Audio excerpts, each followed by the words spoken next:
formados dentro da organização formal, né? E esse grupo é que dava sustentação. Existia um compromisso, um elo, um laço entre as pessoas que assumiam um determinado compromisso, né? Lembro que a gente comentou também, por exemplo, quando uma moça, né, da linha de produção faltava, a produção caía. Ninguém se responsabilizava pela parte da produção dela. Agora, quando na célula, né, no grupo de estudo, faltava uma moça, o que acontecia? As demais cobriam, produziam tanto a mais cada uma e cobria a produção daquela moça que faltou, daquela funcionária que faltou. Né? O grau, e isso não foi orientado, isso não foi determinado. Elas faziam isso de livre e espontânea vontade, né? Para que o nível de produção continuasse o mesmo. Então, o nível de produção não é determinado pela capacidade física ou fisiológica do empregado, como afirmava na teoria clássica, né? Mas por normas sociais e expectativas grupais. Elas tinham uma expectativa de grupo. A expectativa era cumprir aquilo. Se o grupo está em 5, 6, ou 10 ou 20, tinha que cumprir aquela expectativa. Beleza? 2. Comportamento social dos empregados. Ou seja, o comportamento do indivíduo se apoia no grupo. Né? Se apoia no grupo. Os trabalhadores não agem ou reagem isoladamente como indivíduos, mas como membros de determinados grupos. Então, isso é uma verdade até hoje. Né? Isso é uma verdade até hoje. Quer ver um exemplo muito, muito claro, que acho que todo mundo conhece? Por exemplo, hoje, torcida de futebol. Se você vai ali, você, sei lá, é palmeirense, você vai ali, acho que você tromba com um corintiano, você conversa numa boa com ele. O seu time ganhou, meu time perdeu, tal. Dificilmente vocês vão sair numa briga assim porque você se encontrar na padaria. Agora, quando esse indivíduo ele está no meio da torcida, lá no estádio, não estou generalizando, não são todos, mas uma boa parte, vamos falar de um comportamento de massa. De repente, ele não se vê um outro adversário, com a camisa do adversário, vai querer partir para cima e bater. Não é?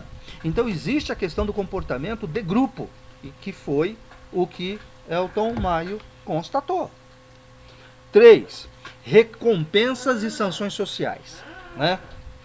Nós falamos também em sala de aula, a gente falou sobre a questão das recompensas materiais e financeiras, né? Que, aliás, é um contraponto muito forte, né, com relação às teorias clássicas, onde se achava o seguinte, era a definição, né, o conceito do homo economicus, né, onde achava-se, né, que o indivíduo era motivado exclusivamente pelas recompensas materiais e financeiras. E achava-se que, né, o indivíduo, quanto mais ganhava, mais trabalhava, mais produzia. E quanto mais produzia, mais ganhava. E isso virava um círculo. E nós sabemos que isso não é verdade. Né? Isso não é verdade. Então, Elton Maio percebeu o seguinte: recompensas e sanções sociais, que o comportamento dos trabalhadores está condicionado às normas e padrões sociais. Os operários que produziram acima ou abaixo da norma socialmente determinada, perder o respeito e a consideração dos colegas. Ou seja, olha que interessante, não é produzir só a menos, mas produzir a mais também. Foge de um determinado padrão. Tá? Então, quando você faz parte de um grupo, você deve estar de acordo com as normas, com as regras e com os padrões desse grupo. Então, se dentro de uma linha de produção, o padrão é produzir, sei lá, 10, você produz 15, você está fora do padrão. Está fora do mesmo jeito. Não é porque produziu a mais. Perde o respeito, a consideração também dos demais. Por algum motivo. Tá? Por algum motivo. Quer ver um exemplo? Hoje nem tanto, mas até alguns anos atrás os movimentos grevistas, principalmente no ABC, formam um movimento grevista, uma paralisação. Vá você produzir, vai você trabalhar. Você está fora do padrão. Você vai ser censurado. Né? Então é isso. Vamos ver. 4. Os grupos informais. Enquanto os clássicos se preocupavam com aspectos formais da organização, como autoridade, responsabilidade, especialização, estudos de tempos e movimentos, e os princípios gerais da administração, como departamentalização, por exemplo, os autores humanistas se concentravam nos aspectos informais da organização, como os grupos informais, a questão do comportamento social dos empregados, crenças, atitudes, expectativas, motivação e etc. Né? Então, segundo Elton Maio, estes comportamentos que são normalmente gerados quando o indivíduo está em grupos, e esses grupos são informais por quê? Primeiro, que principalmente na época, hoje não, hoje já mudou, mas principalmente na época, as organizações não reconheciam esses grupos informais. Aliás, muitas empresas da época proibiam estes grupos informais, como se fosse possível proibir, mas proibiam, né? Quantas vezes, né, aconteceu de, olha, nós vamos nos reunir para montar um time de futebol da empresa? Não. Nós vamos nos reunir para fazer um grupo, até para contribuir com a organização, verificar quais são os problemas, os desperdícios, isso aqui, e propor melhoria. Quantas vezes não? Por que não?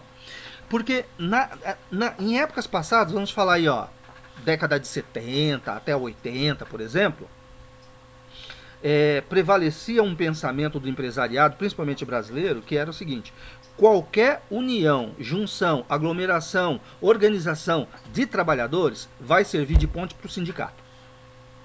Vai servir de ponte para o sindicato. Ou seja, né, nós vamos buscar proibir para que eles não se organizem e eles não venham com reivindicações e movimentos de caráter sindical. Então se proibia, como se fosse possível. Aliás, vocês devem até conhecer, quantas e quantas vezes vocês viram organização que proibiam namoro de membros de determinado departamento, casamento, não contratava pessoas da mesma família, para evitar, na verdade, a junção, vínculos entre os indivíduos da organização. Tá? É proibido contratar parente, não pode ter namoro, não pode casar. Se casar, já vi organização assim, ó, se casar, um dos dois sai, ou o marido ou a esposa sai, fica um só. Né? Quantas empresas não podiam contratar o filho do funcionário? E assim por diante, com esse intuito. Né? Então era isso. Então, Elton Maio passou a observar que a empresa, querendo ou sem querer, a empresa permitindo ou sem permitir, formavam-se sim grupos informais. Né? Então, os grupos informais têm sim um papel relevante dentro das organizações e trazem benefício para as organizações. Aliás, eu na época que gerenciava recursos humanos, eu sempre falava o seguinte: muitas vezes um problema crônico, até de relacionamento dentro das organizações, que não se resolvia, quantas vezes se resolvia lá num churrasco, numa festa de confraternização? Por quê? Porque lá você se despe da roupagem da estrutura hierárquica.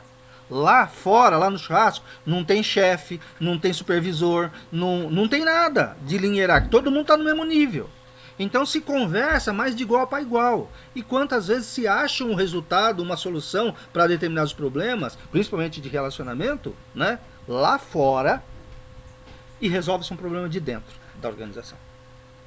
Legal? Tá. Então vamos falar do 5, né?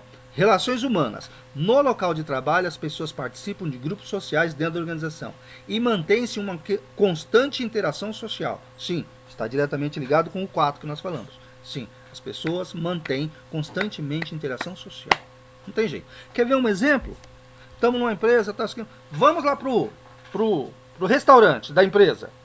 Você vai ver que nas mesas normalmente se aglutinam, né, para almoçar, os grupos que têm um relacionamento melhor. Pode ser que o cara trabalhe no outro departamento, do outro lado da fábrica, mas na hora, sei lá, porque eu sou santista, ele também é, porque eu estudo tal coisa, ele também estuda, porque não sei o quê. Então nós temos coisas em comuns. O filho dele faz administração, o meu também faz, ou eu fiz administração, ele também é administrador, sei lá, né? Então busca as pessoas que têm afinidades e se juntam, né? E é normal esse tipo de coisa, tá? Eu já trabalhei em empresas, coisa mais ridícula do mundo, vocês podem até não acreditar, onde no restaurante tinha a ala da administração separado da ala da produção. Não se misturava. Coisa de doido, mas existia, era normal isso na época. O que mais? 6. a importância do conteúdo do cargo. Isso aqui é importantíssimo mesmo, tá?